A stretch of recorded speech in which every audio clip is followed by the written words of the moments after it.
ఆంధ్రప్రదేశ్ రాష్ట్ర ST commission సభ్యులుగా నియమితులైన వెంకటప్పకి గుంతకల్లో ఘనంగా సన్మాన సభ నిర్వహించారు. ఈ వేడుకలో స్థానిక ఎమ్మెల్యే గుమ్మనూరు జయరాం మరియు రాష్ట్ర కార్మిక సంక్షేమ శాఖ బోర్డు చైర్మన్ వెంకట శివుడు యాదవ్ ముఖ్య అతిథులుగా పాల్గొని వెంకటప్పను సాల్వతో సత్కరించారు. పార్టీ కోసం నిజాయితీగా కష్టపడి పనిచేసే ప్రతి తెలుగుదేశం కార్యకర్తకు తగిన గుర్తింపు లభిస్తుందని అనడానికి వెంకటప్ప నియామక నిదర్శనమని ఎమ్మెల్యే గుమ్మనూరు జయరాం పేర్కొన్నారు. ఎస్టీ కమిషన్ సభ్యుడిగా ఎస్సీ, ఎస్టీ, బీసీ మరియు ఇతర అన్ని బలహీన వర్గాల అభ్యున్నతికి, వారి సమస్యల పరిష్కారానికి వెంకటప్ప తన వంతు సహకారం అందించాలని సూచించారు. రామారావు గారిని కూడా వేదికను అలంకరించవలసిందిగా కోరుతున్నాం. డిఎస్పీ సార్ గారిని, శ్రీనివాసన్ సార్ గారిని వేదికను అలంకరించవలసిందిగా కోరుతున్నాం. ఇప్పుడు మన ప్రియతమ నాయకుడు, మన నియోజకవర్గ ఎమ్మెల్యే గుమ్మనూరు జయరాం సార్ గారిని వేదికను అలంకరించవలసిందిగా కోరుతున్నాం. సార్ ప్లీజ్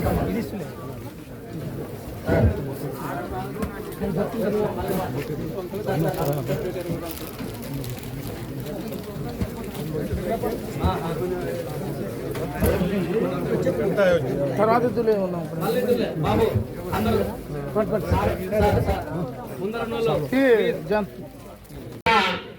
గుంతకల్ టైగర్ శాసనసభ్యులు పెద్దలు గౌరవనీయులు జయరామన్న గారికి,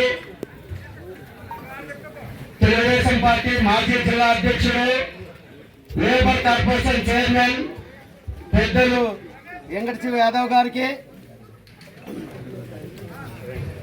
అదేవిధంగా మన చుట్టుపక్కల ప్రాంతాల నుంచి ఎంతోమంది వచ్చిన ప్రజానీకానికి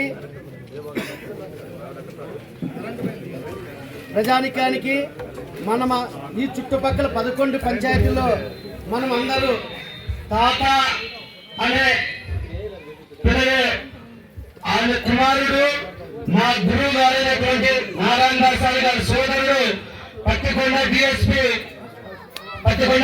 అమితామయ్య గారికి, గిరిజన సలహా మండలి సభ్యులు మా అన్నగారు వెంకటపతి గారికి, మా సోదరుడు మిత్రుడు డాక్టర్ శేఖర్ గారికి, గుండెపల్లి డిఎస్పీ శ్రీనివాస్ గారికి, బంజారా సేవల రాష్ట్ర అధ్యక్షుడు మహేష్ నాయక్ గారికి, అదేవిధంగా మన డిపిడబ్ల్యూ గారికి, డిపిఓ గారికి, సిఐ రామారావు గారికి, విజయ్ కుమార్ గారికి, నా మిత్రుడు సోదరుడు సాకే వీరయ్య గారికి, అదేవిధంగా నా గ్రామ ప్రజలకు అందరికీ పేరు పేరు నా హృదయపూర్వక పాదాభినందనలు తెలియజేస్తూ, నిజంగా నేను ఈ గ్రామంలో అందరినీ కులాలకు మతాలకు అందరినీ మార్చిందాయన పెద్దనాయన అంట. ఎందుకంటే మాకు ఈ చుట్టుపక్కల గ్రామాలు అందరినీ మార్చిందాయన తెలుసా. అదేవిధంగా ఈ రోజు నన్ను ఈ గ్రామాన్ని పిలిపించి నన్ను సన్మానం చేయడం చాలా సంతోషం.